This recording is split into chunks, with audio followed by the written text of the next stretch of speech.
My first bike was a LEM 50, and I got that on my 4th birthday, and rode it in Scotland, and yeah, it was, it didn't actually run very well. Never getting sponsored by LEM.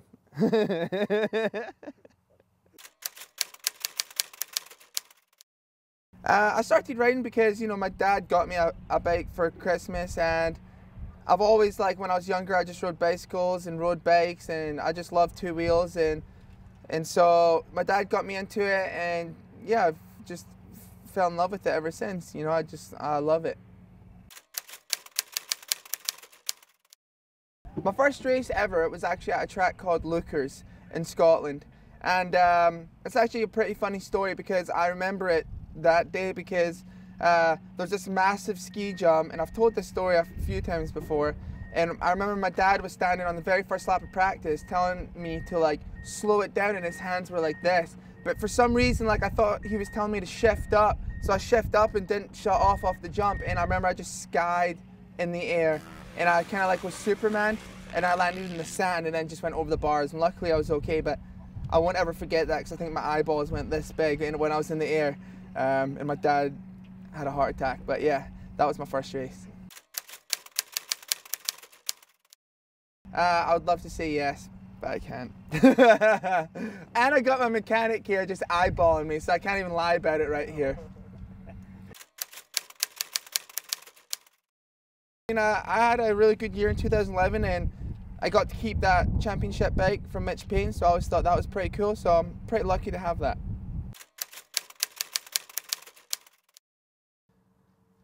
There's a lot of good riders. Obviously, Stefan Everts is really good, Cairoli, but I just think if you look back in, you know, 2003, 4, just watching James Stewart, he just did stuff that your jaw would be on the floor, you know what I mean? So I think he's the best to ever ride a bike, or to go the fastest.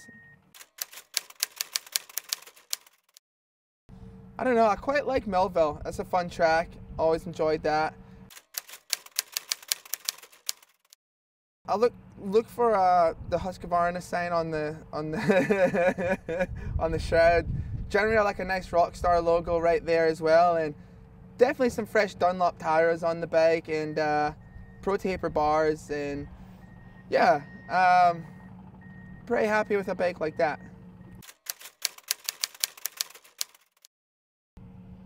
I don't know, I think just probably like my dad, because I think he, and my family, because they've kind of just stuck behind me the whole time, after, you know, quite a few rough years, and, you know, the people that stick behind you are definitely the most important to me, and that really have my back, so I think my family. I don't know. I don't really take a lot of advice from my dad anymore, because yeah, I'm just gonna stop while I'm ahead right now. But best advice, I don't know, just enjoy it while you have, just enjoy this while you have it, because you know, it's actually only a little bit part of your life. You know, that's what one of the, you know, pros told me. I can't remember who it was, but he told me that, you know, once it's all over, you'll actually realize how fun it actually was, you know, then you get to the real world. So you gotta just enjoy every minute of it. Just winning my championship in 2011, obviously that was just such a great year. But I think another good memory is this year, just getting back on a factory team and kind of getting back on my feet again was a good memory. That was a good feeling, and being on the podium again, you know, it's been a long time, so that was pretty cool also. I can't really say the first thing that I want to say, but wait, after that, probably go get some breakfast, and then yeah, just overcast day, a little bit of moisture, you know, just have a nice mint track, and, you know, a nice Chipotle after it, and then can't really say what I'm gonna say after, you know, what I want to do after that, and then go for some dinner, and then can't really say what I want to do after that either. 3 times. And then after that, I can't really say after that. So busy. That's a busy day.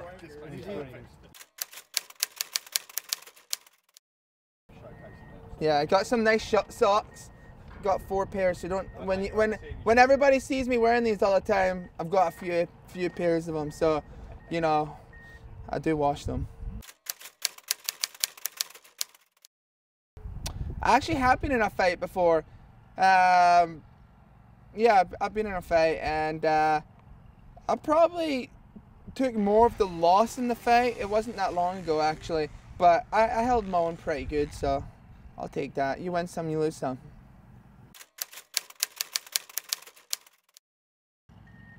I just think a lot of people don't enjoy what they do and take it a little too serious. I think you gotta enjoy it.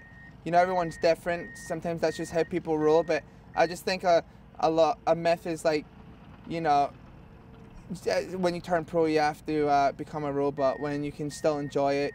Just put the time in, work hard, do your riding, do your training, but, you know, you don't have to, you know, don't try and let people change you.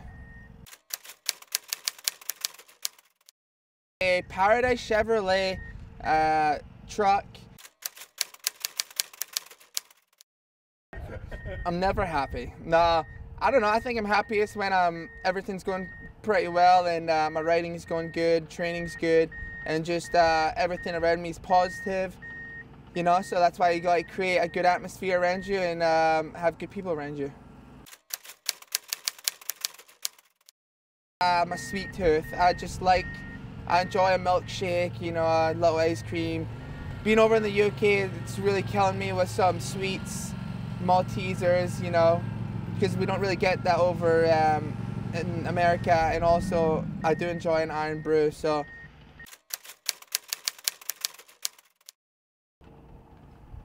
Nah. I probably wouldn't. I think I wouldn't give myself advice, you know, because then you're pretty much trying to create a perfect life, where I feel like you make the mistakes for a reason, so you learn from them, and you know, it's all about growing as a person and learning as you go. So, you know, it's kind of like my career. Yeah, it's not really went as good as I would have liked to. You know, I won a championship my second year as a pro, and you'd think, you know, I had a lot of big goals after that I wanted to do, but I got injured. But I wouldn't want to change anything, because it's made me the person I am today, and you know, I still love what I do, and I enjoy it a lot more, and I'm more appreciative for it. So yeah, I think it all character building. I don't know, I've just got a mixed breed accent more than anything.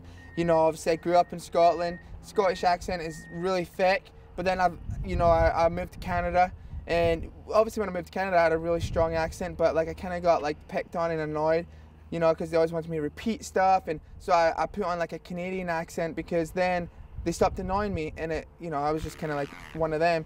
And then, you know, then I just went back to the Scottish accent, because that, you know, that's how I'd speak to my mum and dad.